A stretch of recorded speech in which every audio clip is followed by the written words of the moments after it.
কে কার খবর নেয়? স্বার্থপর এই দুনিয়ায় কেউ কারো খবর নেয় না দোস্ত। এই স্বার্থপর দুনিয়ায় কেউ খবর নেয় না। তুমি যেদিন মরে যাবা, আমি যেদিন মরে যাব, সেদিনও পৃথিবীতে সূর্য উঠবে, চাঁদ উঠবে, এই গাড়ি চলবে, সিএনজি চলবে, অটো চলবে, দোকানপাট খুলবে, ব্যস্ত মানুষ সব বাজার ব্যবসা ঠিকই চলবে, সব দৌড়াচ্ছে, শুধু আমি নিস্তব্ধ, শুধু আমি থেমে গেলাম। আমার হাত আর নড়ে না, পা আর নড়ে না, আমার আর চোখ খোলে না, আমার আর জিন্দিগির কোনো স্পন্দন নাই। এরই নাম দুনিয়া, এরই নাম দুনিয়া। বিকালবেলা যারা জানাজা পড়ছে, এই স্ত্রী ছেলে কাঁদছে সারাদিন বাপের জন্য, স্বামীর জন্য, এই মানুষগুলোই রাত্র 9টায় আবার পাশের বাড়ির থেকে রান্না করে আনছে, এরাই পেট ভরে ভাত খাইতেছে। এরই নাম দুনিয়া, এর নাম দুনিয়া, এর নাম দুনিয়া। এই মানুষগুলো তো একদিন উপাস থাকলো না, আপন সন্তান, আপন স্ত্রী। তাহলে ধোকার এই দুনিয়া কার জন্য সাজাইলাম? কার জন্য বলেন, বলেন কার জন্য? ইয়ালামুনা যাহিরাম মিনাল হায়াতিদ দুনিয়া ওয়া হুম আনিল আখিরাতি হুম গাফিলুন। আল্লাহ বলে, বান্দা দুনিয়ার জীবন তো খুব বুঝলা, কিন্তু আখিরাতের ব্যাপারে গাফিল হয়ে রইলা। আমার ছেলেরা, তোমরা বলো ভাই, তোমরা যারা খোদার 365 দিনে একটা বছরে কোনো দিন ফজরের নামাজ কোনো দিন পড়ো নাই, তোমার এই পরিণতি, তোমার এই গন্তব্য শেষ কোথায়? তুমি বলো ইনসাফের সাথে, তোমার বিবেককে। প্রিয় বন্ধু, 1 মিনিটের জন্য আমি তোমার বিবেককে বললাম, তুমি বলো, সারাদিন যে উলঙ্গ ছবি দেখলা, সারা রাত যে নর্তকীর ছবি দেখলা, এরপরে তোমার গন্তব্য কোথায়? থামবা কোথায়? তুমি কোথায় গিয়ে থামবা? তোমার পরিণতি কি? তোমার টার্গেট কি? এই নাচ, এই গান, এই ছবি, এই জেনা, এই ব্যভিচার, এই মদ, এই জুয়া, এই ফেন্সিডিল, এই ইয়াবা, আরে নাফরমান, তোরে শেষ পর্যন্ত কোথায় গিয়ে থামাবে? তোরে একটা জানোয়ার ছাড়া, একটা কুকুর বিড়াল ছাড়া, একটা হাইওয়ান ছাড়া আর কিচ্ছু বানাবে না। তোরে একটা নর পশু বানায় দিবে। চরিত্রহীন মানুষ থাকে না, লম্পট কোনোদিন মানুষ হয় না। মদখোর, নেশাখোর, জুয়ারি, ফেন্সিখোর, বাবাখোর, ডাইলখোর, ইয়াবাখোর, ফুট্টাখোর, হারামখোর, ওই মানুষ থাকে না, ওই জানোয়ার হয়ে যায়। জানোয়ার, জানোয়ার হয়ে যায় বেটা, জানোয়ার হয়ে যায়। যে কপাল সেজদা দেয় না, সে কপাল, যে মানুষ মানুষ হয়ে সেজদা দেয় না, আল্লাহর কসম, আল্লাহ তাআলা কোরআনে বলছে, ইবলিস তুই সেজদা দিলি না, আজকের থেকে তুই শয়তান।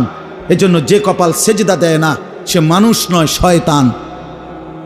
শয়তান বেটা, তুই বেটা শয়তান, শয়তান। এটা একটা ছোট্ট কথা আগে বুঝেন, সবাই বুঝতে ভালো। কোরআনুল কারীমের মধ্যে আছে, হযরত মূসা আলাইহিস সালামকে আল্লাহ তাআলা প্রথম যখন তুর পাহাড়ে, আমরা সবাই জানি যে আল্লাহ তাআলা মূসা আলাইহিস সালামের সাথে তুর পাহাড়ে কথা বলছেন বহুবার, মানে ওয়াহি নাজিল করছেন। আল্লাহর কথা মানেই ওয়াহি। তো প্রথমবার যখন মূসা আলাইহিস সালাম তুর পাহাড়ের ওই টিলাতে উঠলেন, তো সেখানে আল্লাহ তাআলা স্পষ্ট কোরআন শরীফে আছে, আল্লাহ তাআলা প্রথমেই বলে দিছেন, ইন্নী আনা রব্বুক ফাখলা'না আলাইক। মূসা, আমি তোমার রব, আমি তোমার মহান মালিক আল্লাহ। তুমি ফাখলা'না আলাইকা, তোমার 2টা জুতা খুলে ফেলো, 2টা জুতা খুলে ফেলো। আনা আখতারতুকা, আমি তোমাকে নির্বাচিত করেছি। ফাসতামি' লিমা ইউহা, অতএব আমি যা ওয়াহি নাজিল করতেছি, বলতেছি, তা মনোযোগ দিয়ে শোনো।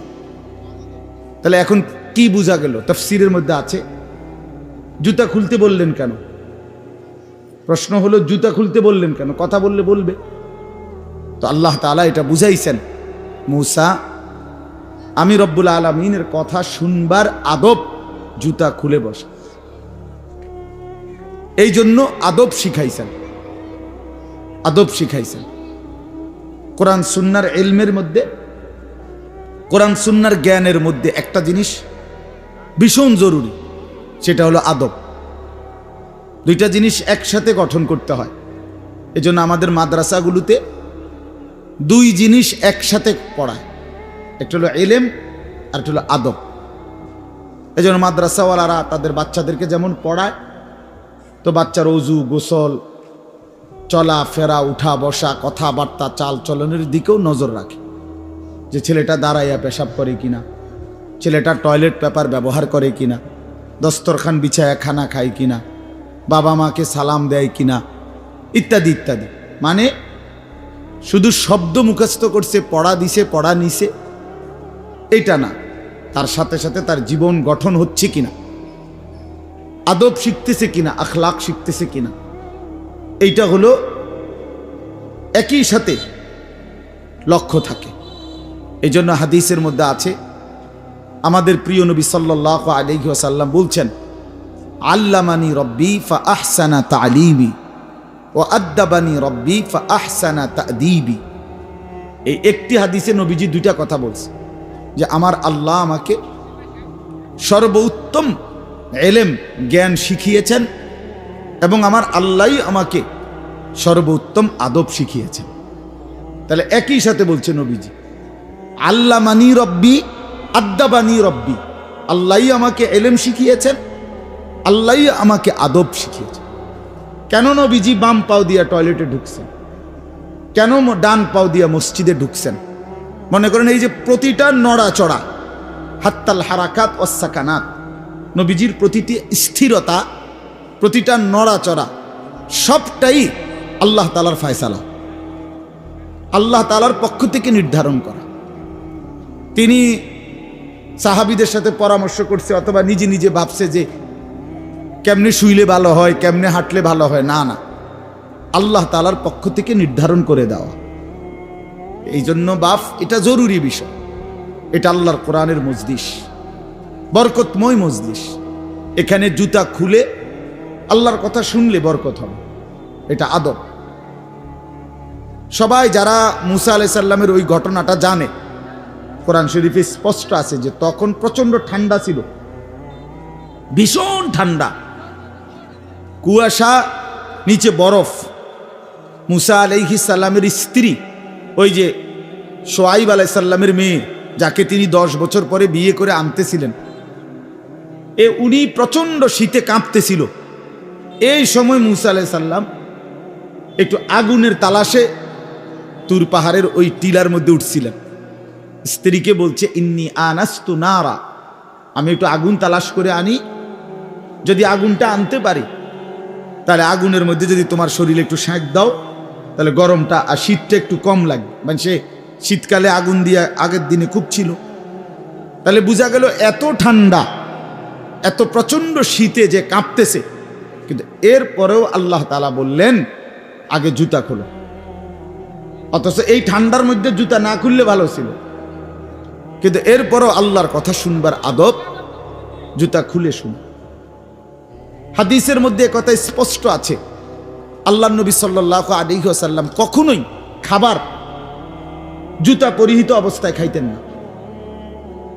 জুতা পায়ে কখনোই তিনি খাবার খাইতেন না, বরং জুতা খুলে পিঠ সোজা রাইখা, মাথা নিচের দিকে নোয়াইয়া, 2 হাঁটু উপরের দিকে তুলে বিনয়ের সাথে আল্লাহর নবী সাল্লাল্লাহু আলাইহি ওয়াসাল্লাম খাবার গ্রহণ করতেন। নবীজি নিজে বলতেন, আকুলু কামা ইয়াকুলুল আবদ, একজন গোলাম তার মনিবের সামনে যেরকম বিনয়ের সাথে খানা খায়, আমি আমার মহান আল্লাহ পাকের সামনে এভাবে খানা খাই। ভাইয়া, আদব, আদব অনেক বড় জিনিস। আল আদাবু খাইরুন কুল্লু, আদব পুরাটাই কল্যাণ।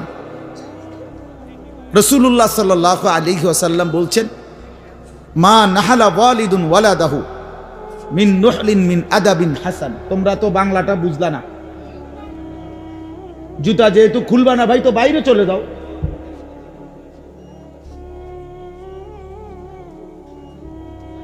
আশ্চর্য মানুষ। না না, অনেকের আছে গাদ্দারি স্বভাব, যে আমি যেমনি আছি এমনি শুনবো। এটা সিধা করতে হবে।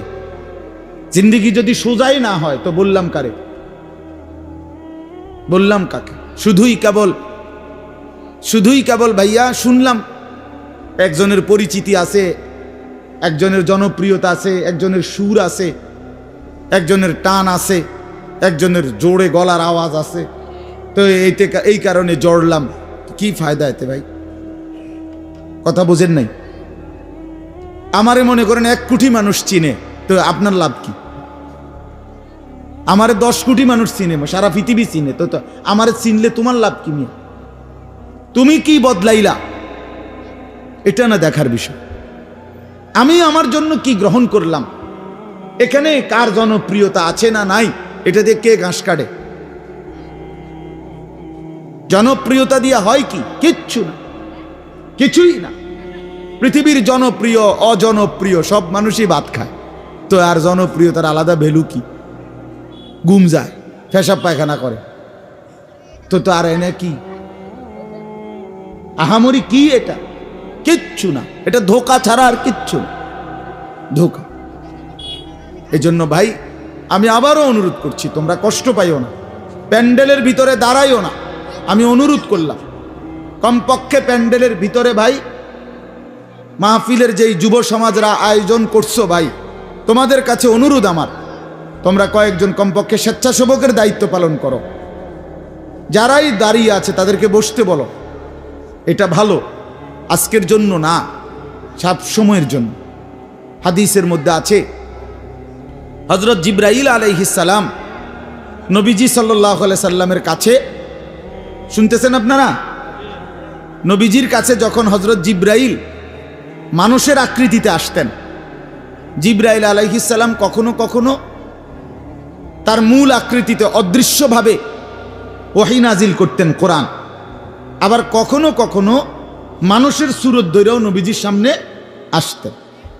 হাদিসে কথা স্পষ্ট আছে যে যখনই জিবরাইল মানুষের আকৃতিতে নবীজির কাছে আসতেন, তো নবীজির সামনে এসে আদবের সাথে বসতেন। কিভাবে বসতেন? হাদিসের এই শব্দটা পর্যন্ত আছে, ফাসনাদা রুকবাতাইহি ইলা রুকবাতাইহি। মানে করেন নবীজি এদিকে ফিরা, তো জিবরাইল ওইদিকে মুখোমুখি মুখোমুখি বসতেন, এভাবে যে উভয়ের হাঁটু বরাবর, বুক বরাবর, চোখ বরাবর, এইভাবে মনোযোগ দিয়ে জিবরাইল আলাইহিস সালাম নবী সাল্লাল্লাহু আলাইহি সাল্লামের সামনে বসতেন। এরপরে তিনি বিভিন্ন বিষয় বলতেন, শুনতেন, নবীজির সাথে কথা বলতেন। তাইলে আদব এটা। আল্লাহর কোরআনের সামনে, রাসূলুল্লাহ সাল্লাল্লাহু আলাইহি সাল্লামের হাদিসের সামনে সর্বোচ্চ আদবের সাথে বসতে হয়, সর্বোচ্চ। এটা বসা, এটাই নিয়ম। হাদিসের মধ্যে আছে, আরো শুনাই আমি, হাদিসের মধ্যে আছে, হাদিসে কুদসি, কোন নেককার বান্দারা যখন আল্লাহর জিকির, আল্লাহর তেলাওয়াত, আল্লাহর কথা শুনবার জন্য, বসবার জন্য, বলার জন্য বসে, তো এই পুরা মজমা যখন শেষ হয়, তো আল্লাহ ফেরেশতাদেরকে জিজ্ঞেস করে যে আমার এই বান্দাদেরকে কি পুরস্কার দেওয়া যায়? তো তারা বলে, মহান আল্লাহ, আপনার ইচ্ছা। তো আল্লাহ তাআলা বলেন, শোনো, আমার এই প্রিয় বান্দাদের মজলিস যারা বসলো, আমি তাদের সকলকে মাফ করে দিলাম। তো ফেরেশতারা বলে, আল্লাহ, এখানে এমন লোকও আছে যে এমনি আসছিল, দ্বীনি উদ্দেশ্যে আসে নাই, আপনার কথা শুনতে আসে নাই, এমনি বইছিল আর কি। ইন্নামা জা আলি হাজাতিন, ব্যক্তিগত কোনো উদ্দেশ্যে আসছে, তাকেও মাফ করে দিবেন। তখন আল্লাহ তাআলা বলেন হাদিসে কুদসি, হুমুল কওমু লা ইয়াশকা বিহিম জালিসুহুম। এই শব্দটা বুঝাইতে চাই। আল্লাহ তাআলা তখন বলেন, আমার প্রিয় বান্দাদের মজলিস। তো এজন্য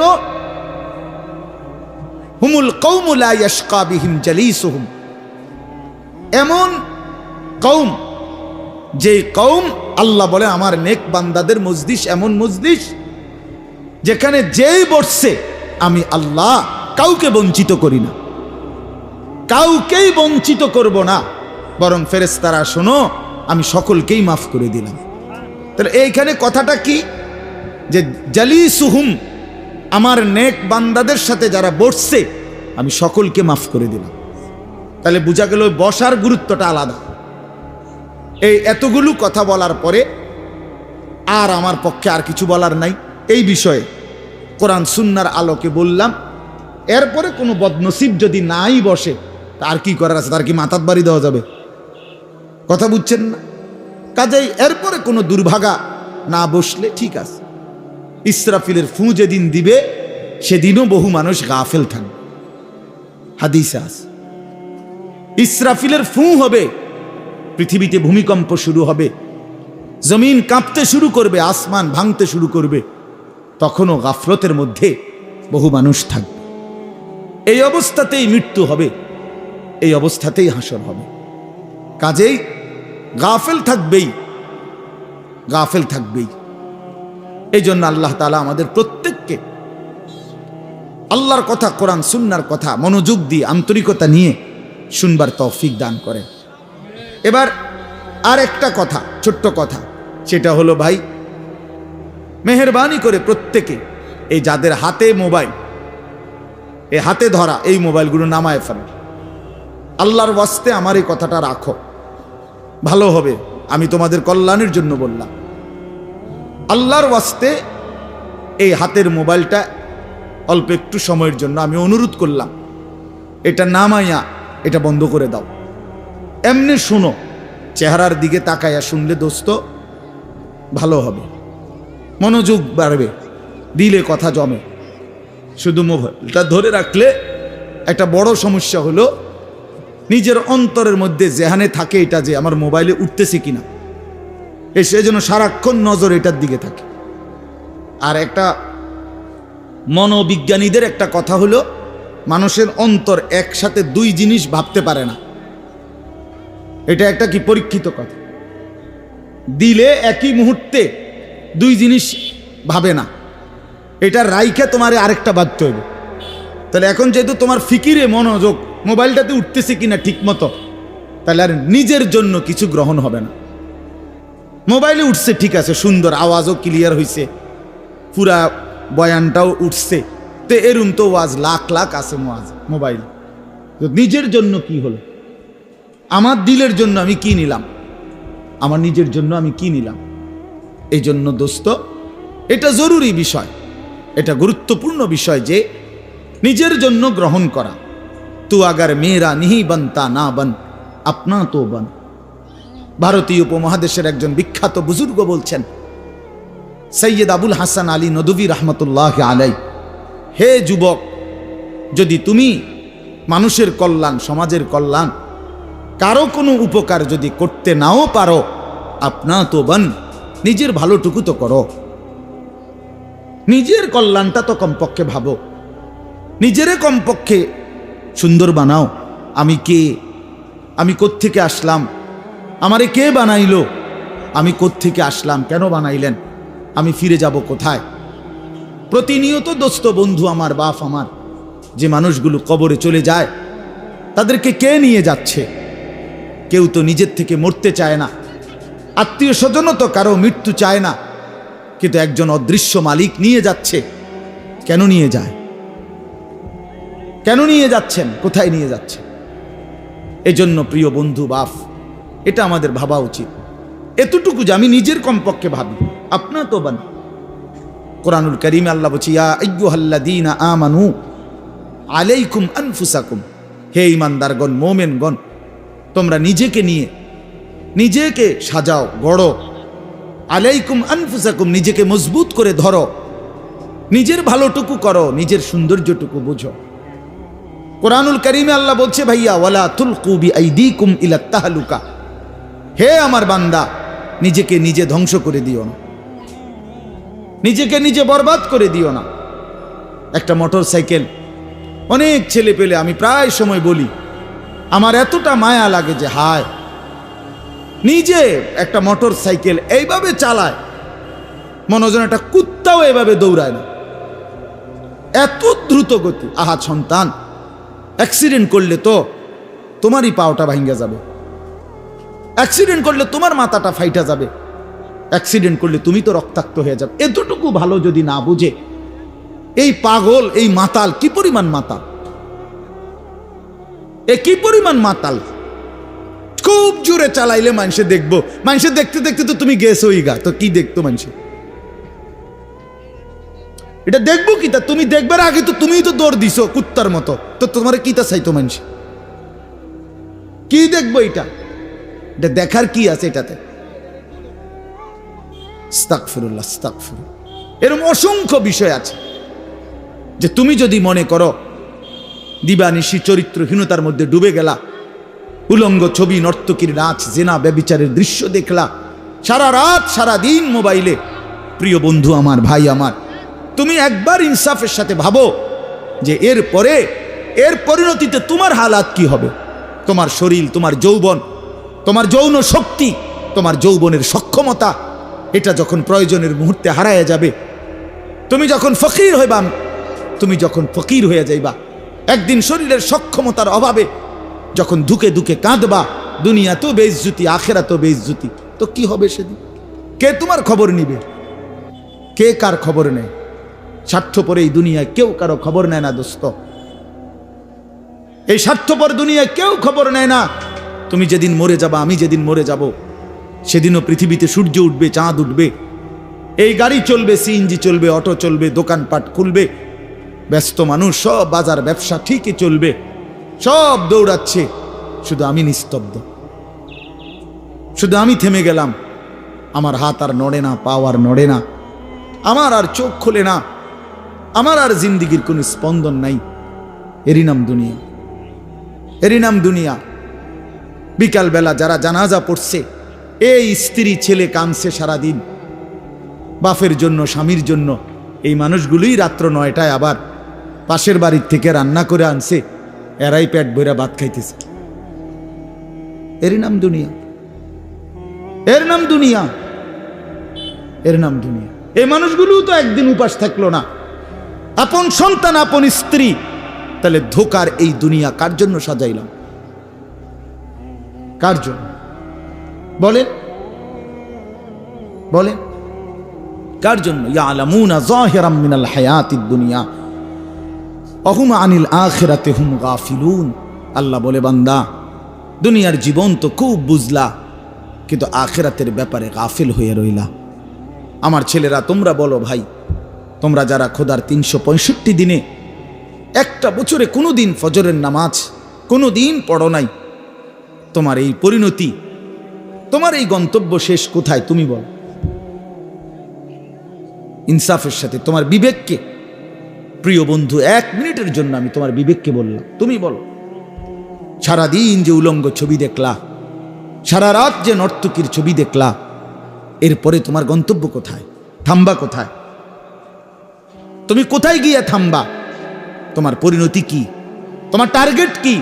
এই নাচ, এই গান, এই ছবি, এই জেনা, এই ব্যভিচার, এই মদ, এই জুয়া, এই ফেন্সিডিল, এই ইয়াবা, আরে নাফরমান, তোরে শেষ পর্যন্ত কোথায় গিয়ে থামাবে? তোরে একটা জানোয়ার ছাড়া, একটা কুকুর বিড়াল ছাড়া, একটা হাইওয়ান ছাড়া আর কিচ্ছু বানাবে না। তোরে একটা নর পশু বানায় দিবে। চরিত্রহীন মানুষ থাকে না, লম্পট কোনোদিন মানুষ হয় না। মদখোর, নেশাখোর, জুয়ারি, ফেন্সিখোর, বাবাখোর, ডাইলখোর, ইয়াবাখোর, ফুট্টাখোর, হারামখোর, ওই মানুষ থাকে না, ওই জানোয়ার হয়ে যায়। জানোয়ার, জানোয়ার হয়ে যায় বেটা, জানোয়ার হয়ে যায়। যে কপাল সেজদা দেয় না, সে কপাল, যে মানুষ হয়ে সেজদা দেয় না, আল্লাহর কসম, আল্লাহ তাআলা কোরআনে বলছে, ইবলিস তুই সেজদা দিলি না, আজকের থেকে তুই শয়তান। এজন্য যে কপাল সেজদা দেয় না, সে মানুষ নয়, শয়তান। শয়তান বেটা, তুই বেটা শয়তান, শয়তান। এটা এর আগে কোনদিন ইবলিসকে শয়তান বলতো? কোন দিন থেকে বলছে? যেদিন থেকে সে সেজদা দেয় না। কথা বলেন না কেন? ইবলিসের আগে কি শয়তান আছিল? সেজদা যেদিন দিল না, সেদিন থেকে মালিক বলল, আজকের থেকে তুই শয়তান। ইবলিস যেদিন সেজদা দিল না, সেদিন আল্লাহ বলল, ফখরুজ ফাইন্নাকা রাজিম, বের হ, আজকের থেকে তুই রাজিম, অভিশপ্ত, মালউন, অভিশপ্ত, রাজিম। আল্লাহ বলছে, ওয়া ইন্না আলাইকাল লানাতা ইলা ইয়াউমিদ্দিন। ইবলিস তুমি সেজদা দিলা না, মনে রেখো আজকের থেকে কিয়ামত দিবস পর্যন্ত তোর উপরে আমি আল্লাহর লানত। এজন্য বেনামাজি তোর উপরে আল্লাহর লানত, তোর উপরে আল্লাহর লানত, তোর উপরে খোদার গজব। আর আল্লাহর লানত যার উপরে, সে সুখ পায় না। ওই মালিকের সাথে গাদ্দারি করে সুখ মিলে না। খবর নিয়ে দেখো, তুমি না জানলে আমি জানি। জিন্দিগির আজ 21 বছরের এই ওয়াজের জীবনে কত শত মানুষ জীবনের কত দুঃখ বেদনা আমরা তো শুনি না। আমরা কাছে দোয়া চায় না। কোনো হারামখোর, কোনো সুদখোর, কোনো ঘুষখোর, কোনো বেপর্দা নারী, কোনো বেহায়া নারী, কোনো মদখোর জুয়ারি, কোনো নারীর সাথে অবৈধ সম্পর্ক স্থাপনকারী পুরুষ কিংবা নারী, আল্লাহর কসম সুখে নাই। সুখ মিলে না, সুখ মিলে না। নোনা জলে তৃপ্তি হয় না। যে পানি লবণাক্ত ওই পানি তৃষ্ণা মিটায় না। অতএব গুনাহ তৃষ্ণা মিটায় না। গুনাহ কাউকে তৃপ্তি দিতে পারে না। আল্লাহর নাফরমানি কাউকে সুখ দিতে পারে না বন্ধু। আল্লাহ কোরআনে বলছে ওয়াদারু যাহিরাল ইসমি ওয়া বাতিনা, আমার বান্দা প্রকাশ্য গুনাহ ছেড়ে দাও, গোপন গুনাহ ছেড়ে দাও। আল্লাহ বলছে ওয়ালা তাকরাবুল ফাওয়াহিশা মা যাহারা মিনহা ওয়া মা বাতান, আল্লাহ বলছে বান্দা প্রকাশ্যে কিংবা গোপনে কোনো অশ্লীলতা, বেহায়াপনা, অসভ্যতার কাছেও যেও না। আল্লাহ বলছে ওয়ালা তাকরাবুজ জিনা, জিনা ব্যভিচারের কাছে, নারীর সাথে অবৈধ কোনো রকম সম্পর্কে যেও না বান্দা। ইন্নাহু কানা ফাহিশা, এটা বড় বেশি অশ্লীলতা। ওয়াসাআ সাবিলা, এটা বড় মন্দ পথ। হায় যুবক, ভুল করে না। ওই নারীর ফাঁদে একদিন তোমারে সে জাহান্নামে পৌঁছায় দিবে, একদিন তোমারে কবরে পৌঁছায় দিবে। সে তোমারে সুখ দিবে না। চরিত্রহীন নারী সুখী হয় না। যার নিজের সুখ নাই তে তোমারে কি সুখ দিবে? সুখ দিবে কিভাবে? সিনেমার নর্তকী সুখ দিবে কিভাবে? সে নিজে তো সুখে নাই, সে তো সুখে নাই। এই জন্য এটা জরুরি। বাবাদেরকেও বলি, হায়াতের 60 বছরেও যারা গুনাহ ছাড়তে পারেন নাই, মনে রাখেন বাপ, এই কবর দেখা যায়, কবর দেখা যায়। চলেন এবার তর্জমাটা শোনেন, তাইলেই আমার কথা শেষ। একটু দেখেন কোরআনুল কারীমের 30 নম্বর পারা 102 নম্বর সূরা। সূরাটার নাম আত-তাকাসুর। ছোট্ট একটা সূরা, 8টা আয়াত আমি তেলাওয়াত করছি। এই ছোট্ট সূরাটার তর্জমা বলেই আমি আমার কথা শেষ করে ফেলব ইনশাআল্লাহ। আল্লাহ তাআলা আমাদেরকে তৌফিক দান করেন। এই সূরাটার একটা ছোট্ট প্রেক্ষাপট আছে। কেন নাজিল হলো? এটারে আরবিতে শানে নুজুল বলে। অর্থ হলো শানে নুজুল হলো, কেন নাজিল হলো সূরাটা। রাসূলুল্লাহ সাল্লাল্লাহু আলাইহি ওয়াসাল্লামের জামানায় মক্কায় কুরাইশ বংশের লোকেরা, নবীজির বংশের নাম হলো কুরাইশ বংশ নাকি? এই কুরাইশ বংশের মধ্যে আবার ছোট ছোট গোত্র ছিল।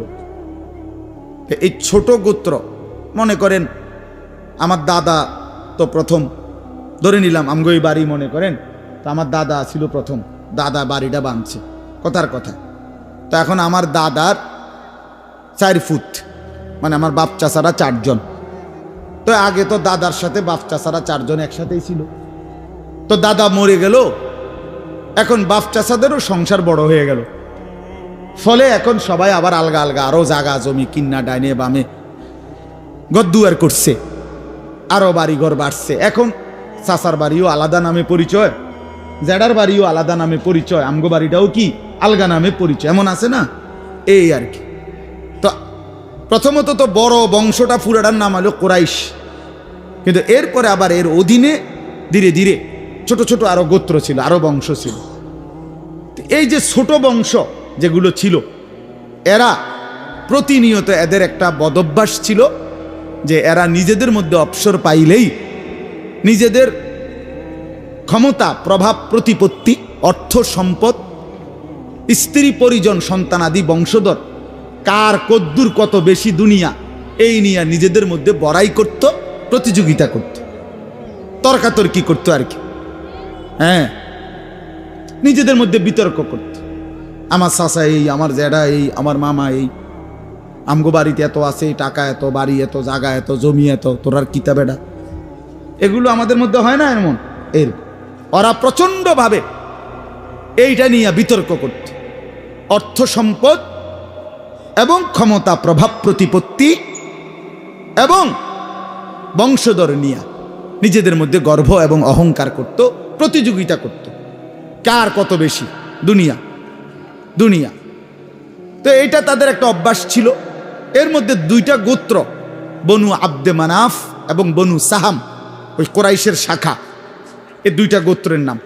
একদিন তারা এই দুই গোত্র প্রচণ্ড তর্কে লাগছে, কার বংশ বড়, কার সম্পদ বেশি, কার ক্ষমতা বেশি কইতে আছে। এরা একবার কয়, এরা একবার কয়। এই বলতে বলতে যার জের বড়ত্ব, দুনিয়ার অহংকার, দুনিয়া বাড়ানোর এই নেশা বুঝাইতে বুঝাইতে এক পর্যায়ে ওই বনু সাহাম একটা গোত্র, তারা বনু আব্দে মানাফ এই পরিমাণ বলছে যে তারা হিসাব করছে যে আমগো কইমা যাইতে আছে, মানে এরা হাইরা যাবে হিসাবে, এরার থেকে মানে হিসাব দিতে গিয়া আর মিলাইতে পারতেছে না, এগো বাইরে গেছে। এই তখন এরা এই বনু সাহাম এই গোত্র কইল কি অগরে, এ দিগাও, কই কবরস্থানে আসো। কোথায়? কবরস্থানে আসো, আসো কবরস্থানে। কবরস্থানে কি আসো না? তা আইসা এবার কবরস্থানের সামনে আইসা তাগো ওই মুর্দা যারা কবরে তাগো বংশের এবার এই হ্যাগো হিসাব দিয়ে আইতেছে। এই বেটা আমার চাচা মরলে কি হয়েছে, চাচা কি আছিল তুই জানোস বেটা? আমার দাদা মরলে কি হয়েছে বেটা? হ্যাঁ, আমার দাদার ভয়ে দাদা নিজে কাঁপতো বেটা। তার মানে এবার অহংকার করতে করতে দুনিয়ার বড়াই বুঝাইতে বুঝাইতে জীবিত দিয়ে আর হিসাব না মিলাইতে পাইরা কই গিয়া পড়ছে? কবরস্থানে গিয়া পড়ছে। এদের এই মন্দ আচরণ আল্লাহ তাআলা নারাজ হয়ে আল্লাহ তাআলা তখন এই আচরণের কারণে কোরআনুল কারীমের এই সূরাটা নাজিল করছেন। 102 নম্বর সূরা আত-তাকাসুর নাজিল করে আল্লাহ বললেন, হায় বান্দা কি করছো, করছোটা কি? এইনি কাজ ছিল, এইনি কথা ছিল তোমাদের। দুনিয়া বাড়ানোর নেশা, দুনিয়ার প্রতিযোগিতা, সম্পদ, বংশধর, এই গর্ব, এই বড়াই, এই হিসাব তোমাদেরকে ডুবাইয়া দিল, আখিরাত তো ভুলাইয়া দিল। এই তখন আল্লাহ তাআলা বলেন, কি বলেন শুনেন, আলহাকুমুত তাকাসুর। আলহাকুম এই শব্দের দুইটা অর্থ, শাগালাকুম ও আনসাকুম। আল্লাহ তাআলা বলেন, হায় আলহাকুম তোমাদেরকে ব্যস্ত করে ফেললো দুনিয়া, আর আনসাকুম আল আখিরা তোমাদেরকে আখিরাত ভুলাইয়া দিল। তোমরা কবর ভুলে গেলা, হাসর ভুলে গেলা, পরকালের হিসাব ভুলে গেলা, আখিরাত ভুলে গেলা, আর দুনিয়ার মধ্যে ডুবে গেলা।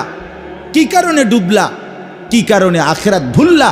আত-তাকাসুর এই বাড়ানোর প্রতিযোগিতা, অর্থ সম্পদ, ক্ষমতা, বংশধর, টাকা পয়সা, মাল দৌলত, এগুলো বাড়ানোর নেশা তোমাদেরকে আখিরাত ভুলাইয়া দিল আর দুনিয়ার মধ্যে ডুবাইয়া ফেললো, ব্যস্ত করে ফেললো। হাত্তা জুরতুমুল মাকাবির।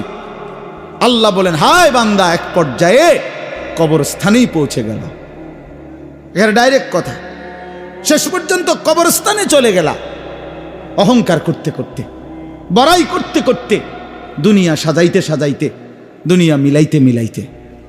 এ কথার দুই অর্থ। এবার এক হলো সরাসরি ওদেরকে বলছে কাজটা তোমরা ভালো করলা না, আরেকটা হলো আমাদের সবাইকে বলছে, আমার বান্দারা তোমরা যারা এই পরিমাণ দুনিয়া নিয়ে ব্যস্ত হইলা, দুনিয়া সাজাইতে লাগলা, যে এক পর্যায়ে এই দুনিয়া সাজাইতে সাজাইতেই হাত্তা জুরতুমুল মাকাবির, কবরে পৌঁছে গেলা, একদিন মরে গেলা, অথচ আখিরাতের কোনো পুঁজি নাই, কবরের কোনো সামান নাই।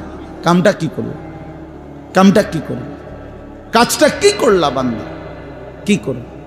হায় বান্দা 60 বছর বয়স, আজও আখিরাতের পুঁজি কই? 30 বছর, আজও আখিরাতের পুঁজি কই? এরই মধ্যে তো একদিন কবরেই পৌঁছে যাবা। কবরেই, এই যে দেখেন কবরবাসীদের রুহের মাগফিরাত কামনায় মাহফিল, আমি এই জন্য এই আয়াত পড়ছি। পুরা কোরআনুল কারীমের মধ্যে এই একবারই কবর এই শব্দটা আছে এই সূরার মধ্যে একমাত্র। হাত্তা জুরতুমুল মাকাবির, এই কবরস্থান, কবর, এই কথাটা কোরআনের এই সূরাতেই আছে। শুনো, আল্লাহ তাআলা বলেন, বান্দা দুনিয়ার লোভে ডুবে আখিরাতকে ভুলে তুমি বাড়ানোর নেশা, তোমার প্রতিযোগিতা আরো চাই, আরো চাই, আরো চাই, আরো চাই। এটা তো একদিন তোমার কবরস্থানেই পৌঁছায় দিল, কবরস্থানে পৌঁছায় দিল। আমার বাপ, আমার বন্ধু, আমার জওয়ান সাথী, সবাই নিয়ে ভাবি, আমিও আপনিও ইনসাফের সাথে। দুনিয়া আমারে কি পরিমাণ ব্যস্ত করে দিল। 60 বছরের বয়স্ক মানুষ, 70 বছরের বয়স্ক মানুষ, হিসাব শুধুই দুনিয়া, হিসাব করতেছে এখনো দুনিয়া। দুনিয়া মিলছে খুশি, দুনিয়া মিলে নাই খুশি নেই। যখন দুনিয়া মোটামুটি ঘুষাইতে পারছে তৃপ্ত, আর দুনিয়া ঘুষাইতে পারে নাই অতৃপ্ত। অসংখ্য মানুষকে শুনবেন দুনিয়া ঘুষায় ফেলছে। 3টা ছেলে বিদেশ পাঠাইছি হুজুর, 4টা মেয়ে বিয়ে দিছি, বাড়িতে একটা বিল্ডিং করছি, 4টা রুম, ভিতরে 2টা বাথরুম, আল্লাহর রহমতে রাস্তার লগে কুদ্দুর জায়গা কিনছি, ব্যাংকেও কিছু টাকা পয়সা জমছে, বাজার সদাই কইরা খাইয়া পইরা আল্লাহর রহমতে আপনাকে দোয়ায় 10 জনের দোয়ায় ভালো আছে, খালাস জিন্দিগি মিলে গেছে, জীবনের টার্গেট অর্জন হয়ে গেছে। চাচা তৃপ্ত, 60 বছরের বয়স্ক বাবা তৃপ্ত হয়ে গেছে, তার পৃথিবীতে আসার উদ্দেশ্য অর্জন হয়ে গেছে। পৃথিবীতে আসছিল ফোলা বিদেশ পাঠাইছে, পৃথিবীতে আসছিলেন মেয়ে বিয়ে দিতে, মেয়ে বিয়ে দিছে। দুনিয়ায় আসার 60 বছরের একটা টার্গেট ছিল, একটা বিল্ডিং করবে, বিল্ডিংটা হইছে আলহামদুলিল্লাহ। আর তো চাচা কবর, হাসরের ময়দান, ফুলসেরাত,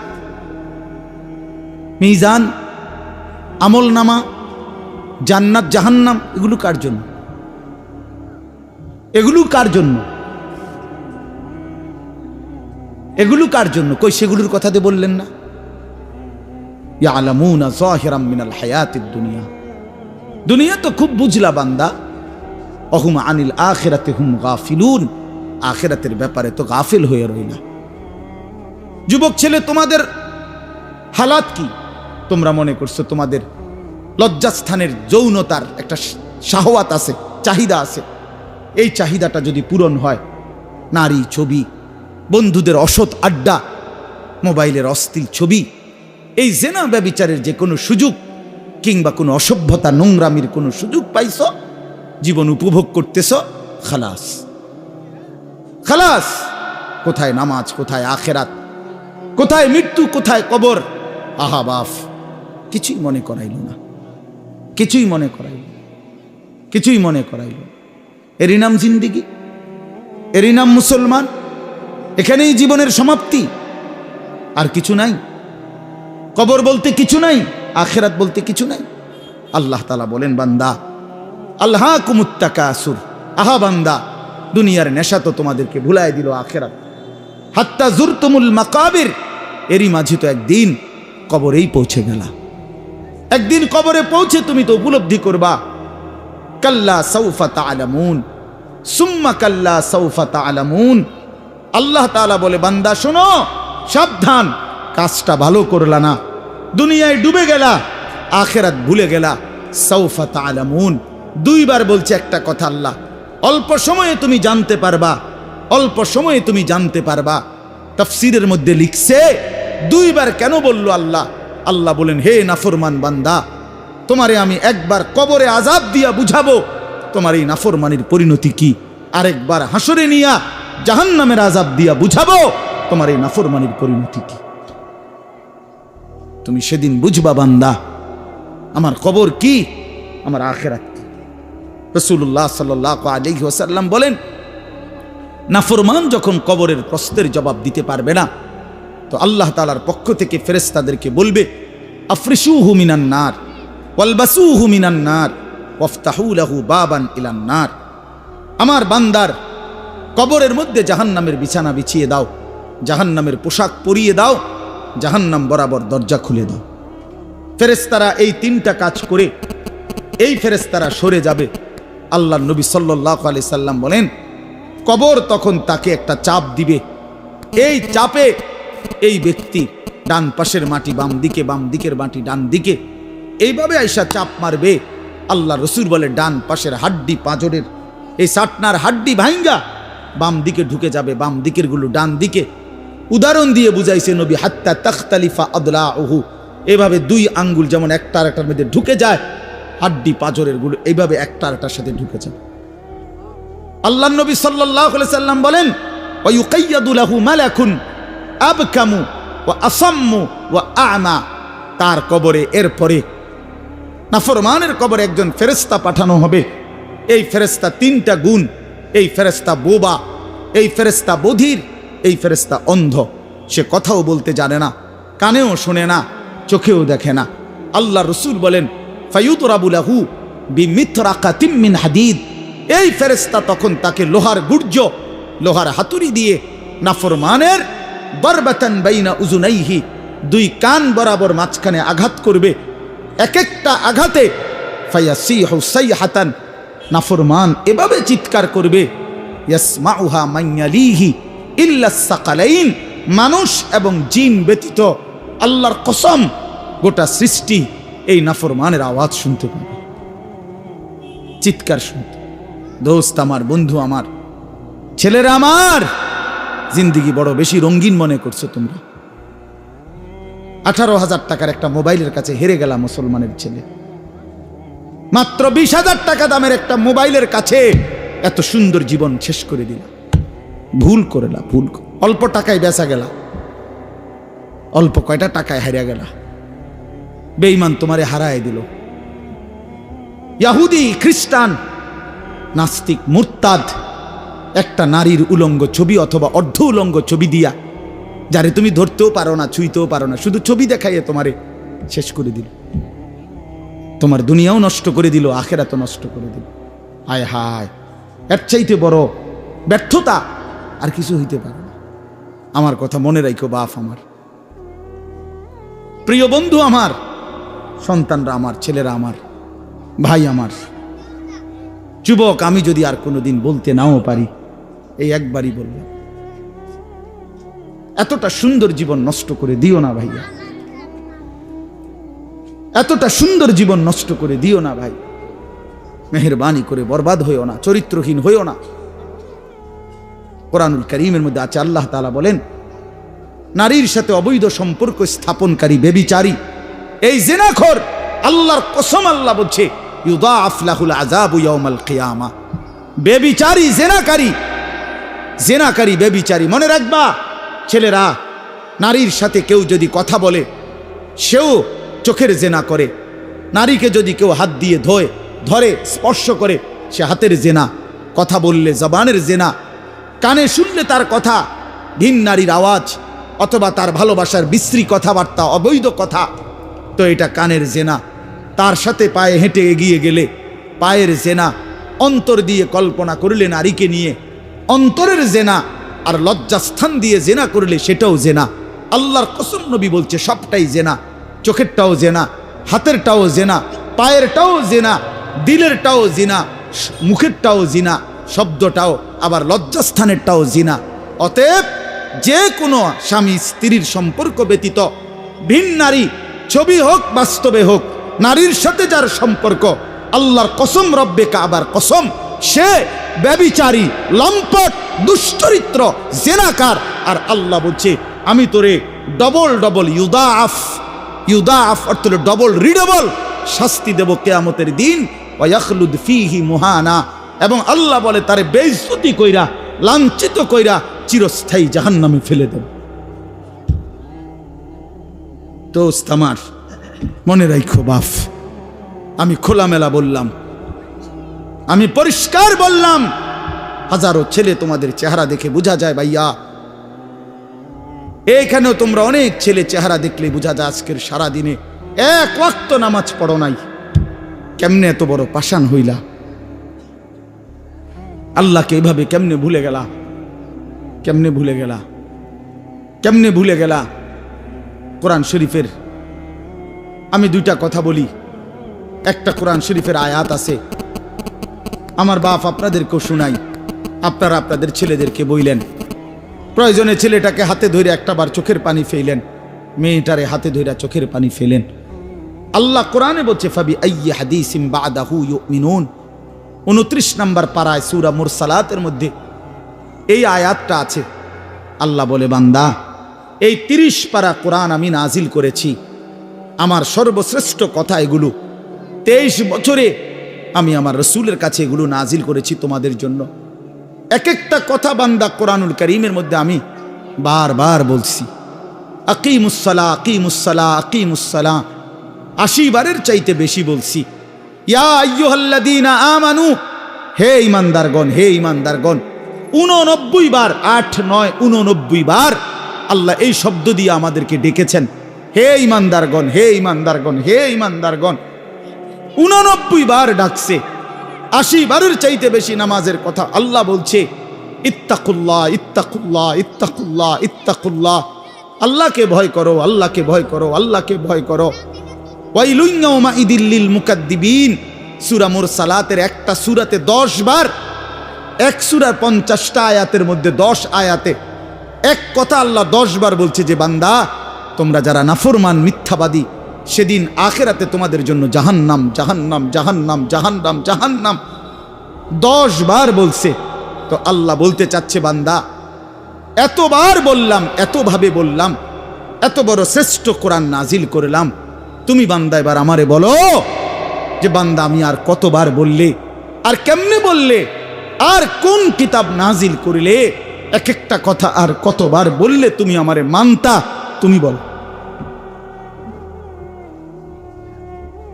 বলো মুসলমানের সন্তান, আর কতবার বললে তুমি নামাজ পড়তা? এই কথা যখন তোমার সামনে হাসরের ময়দানে এভাবে আল্লাহ জিজ্ঞেস করবে যে আর কতবার বললে বান্দা তুমি আমারে সেজদা করতা, কি জবাব দিবা বাপ? আর কতবার বললে তুমি সুদ ছাড়তা? 30 বছর মুসলমান সুদ খায়, 30 বছর টানা মুসলমান মিথ্যা বলে, 30 বছর মুসলমান প্রতিদিন ওজনে কম দেয়, এটা মুসলমান?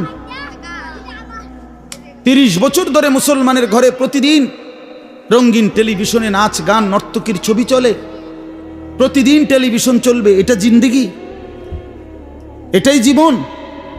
60 বছর বয়স আপনি এখনো বিড়ি সিগারেট খাবেন, এটাই কথা ছিল? 60 বছর বয়স এখনো আপনি চা দোকানে টেলিভিশন দেখবেন, এই কি কথা ছিল চাচা?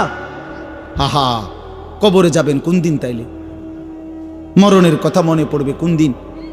যুবক ভাই বলো, 365 দিনে একটা বছর কোনোদিন ফজরের নামাজ পড়লা না, এ কেমন জিন্দিগি তোমার? তুমি আল্লাহরে এতটা ভোলা কেন ভুলে গেলা? এভাবে ছেড়ে দিলা কেন ভাই আমার? এই হলো একটা প্রশ্ন। আরেকটা প্রশ্ন হইল, লাকাদ মান্নাল্লাহু আলাল মুমিনিনা ইজ বাআসা ফীহিম রাসূলাম মিন আনফুসিহিম। আমার এটুকু কথা মনোযোগ দিয়ে শুনেন সবাই। নবী সাল্লাল্লাহু আলাইহি সাল্লামের ব্যাপারে আল্লাহ বলছে, বান্দা, হে আমার ইমানদার বান্দা, এই পৃথিবীর সমস্ত নিয়ামত আমি দিয়েছি সবার জন্য। আসমান জমিন চন্দ্র সূর্য আলো বাতাস, রোদ বৃষ্টি, হাসি কান্না, আনন্দ বেদনা, স্ত্রী সন্তান, গাছ ফল ফুল, ক্ষেত ফসল, টাকা পয়সা, জায়গা জমি, এগুলো তো আমি সবাইকে দিছি।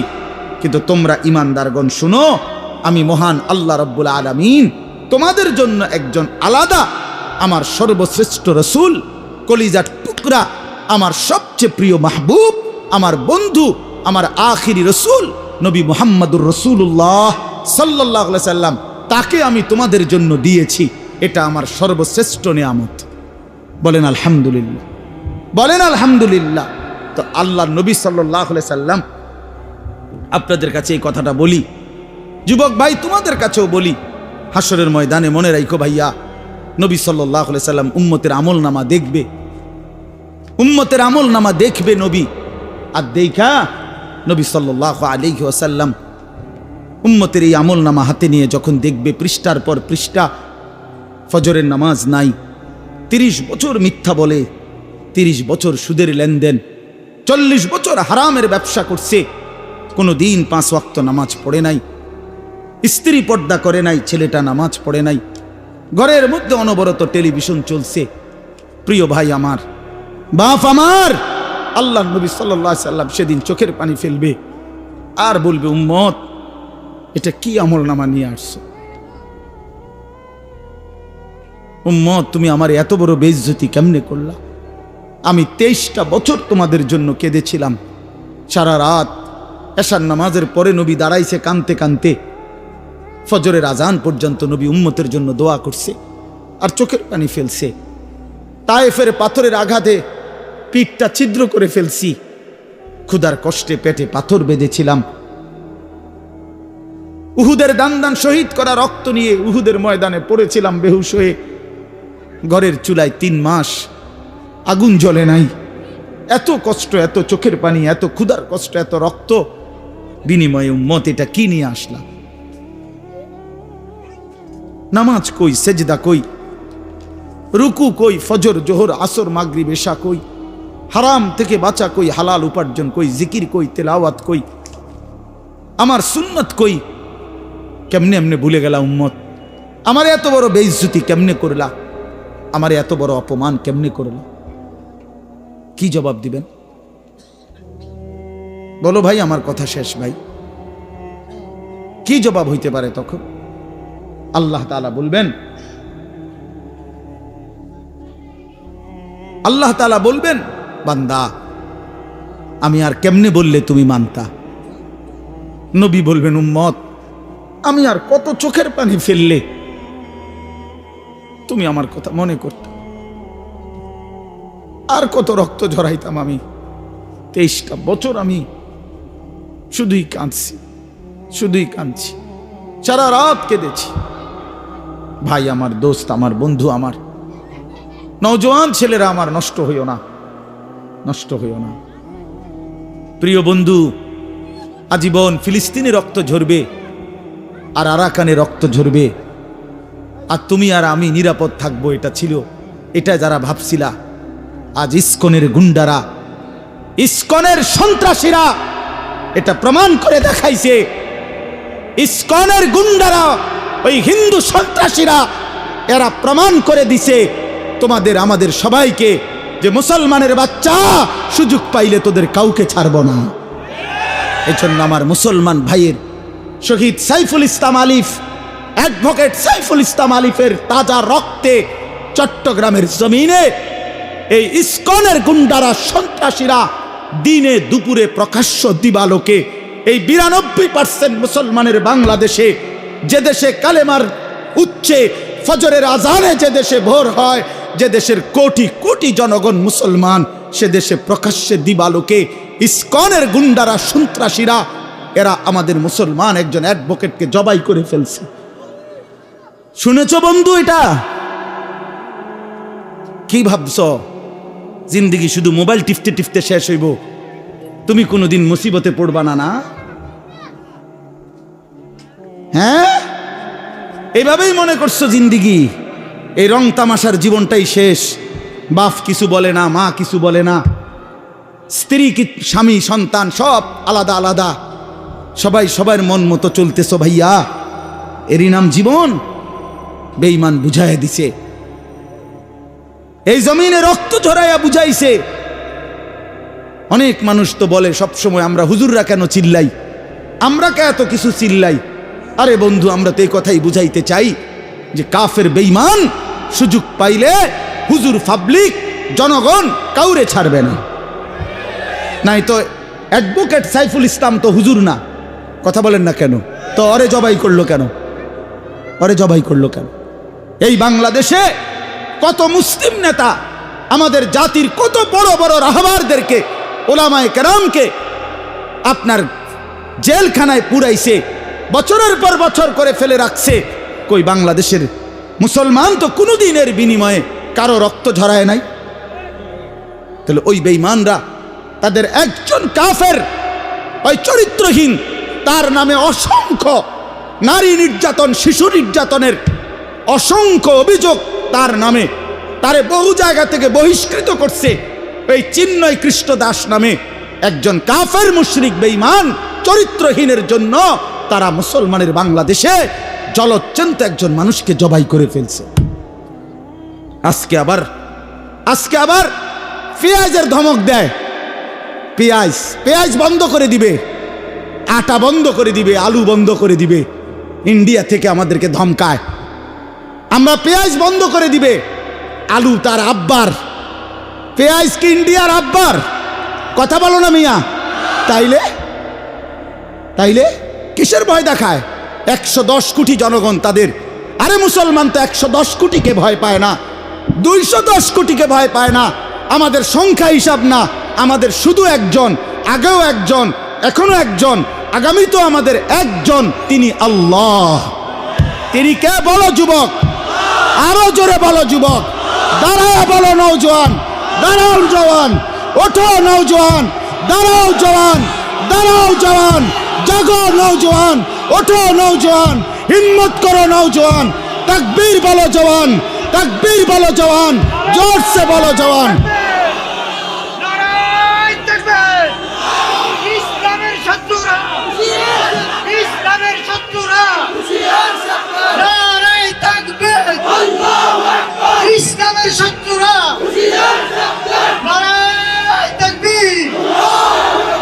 এটা মনে রাখতে হবে, এদেশ ইস্কনের না, এদেশ মুসলমানের। বলো এদেশ ইমানদারের। এদেশে কালেমার পতাকাই উড়বে। এদেশে হিন্দু থাকুক মানা নাই, কিন্তু ইস্কনের গুন্ডারা থাকতে পারবে না, ইস্কনের সন্ত্রাসীরা থাকতে পারবে না। তোমরা যুবক জাগবা তো ইনশাআল্লাহ, তোমরা হুঙ্কার ছাড়বা তো ইনশাআল্লাহ। কলিজার খুন দিয়ে হলেও মাতৃভূমির স্বাধীনতা, সার্বভৌমত্ব, প্রতি ইঞ্চি জমিন আমরা রক্ষা করব ইনশাআল্লাহ। বলো ইনশাআল্লাহ, জোরসে বলো ইনশাআল্লাহ। বসো ইনশাআল্লাহ। মুসলমানের সন্তান হারে না, ইমান মরে না, ইমান মরে না, ইমানদার মরে না। ইমানদার শহীদ হয়, আর শহীদ মরে না, শহীদ বেঁচেই থাকে। শহীদ কি থাকে বলেন না? বেঁচেই থাকে, বেঁচেই থাকে। আমি তোমাদের সমস্ত যুবককে হাত জোর করে অনুরোধ করলাম, দোস্ত আমার, তোমরা আল্লাহর নাফরমানি ছেড়ে দাও, মোবাইলের আসক্তি ছেড়ে দাও, নারীর লোভ ছেড়ে দাও। বন্ধু, আমি যদি পারতাম তোমাদের প্রতিটা যুবককে বুকে জড়াইয়া বলতাম, আমার যদি সুযোগ হইতো তো আমি চোখের পানি ফেলে বলতাম। কেমনে বললে বুঝতা তোমরা? কেমনে বললে বুঝতা? কারো প্রতি কোনো হিংসা বিদ্বেষের কোনো দরকার নাই দোস্ত। ধাক্কা ধাক্কি ঠেলাঠেলি করার সময় নাই।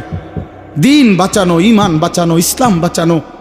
আগামী জেনারেশন, আমার 3 বছরের বাচ্চা আছে, অনেকের ঘরে 2 বছরের বাচ্চা আছে, কোলের বাচ্চা আছে।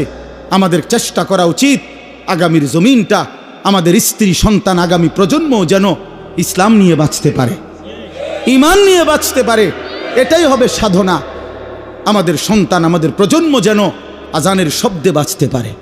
এই জন্য এই জমিন যদি আমরা নিরাপদ না রাখি, আমরা যদি আল্লাহকে সেজদা না করি, আল্লাহর নাফরমানি করি, তাই আমার বন্ধু, আমার বাপ, আমাদের উপরে আযাব আসবে, আমাদের উপরে আযাব আসবে। আল্লাহ বলছে, বান্দা, দুনিয়ায় ডুবে থাকার শাস্তি আমি বুঝাবো।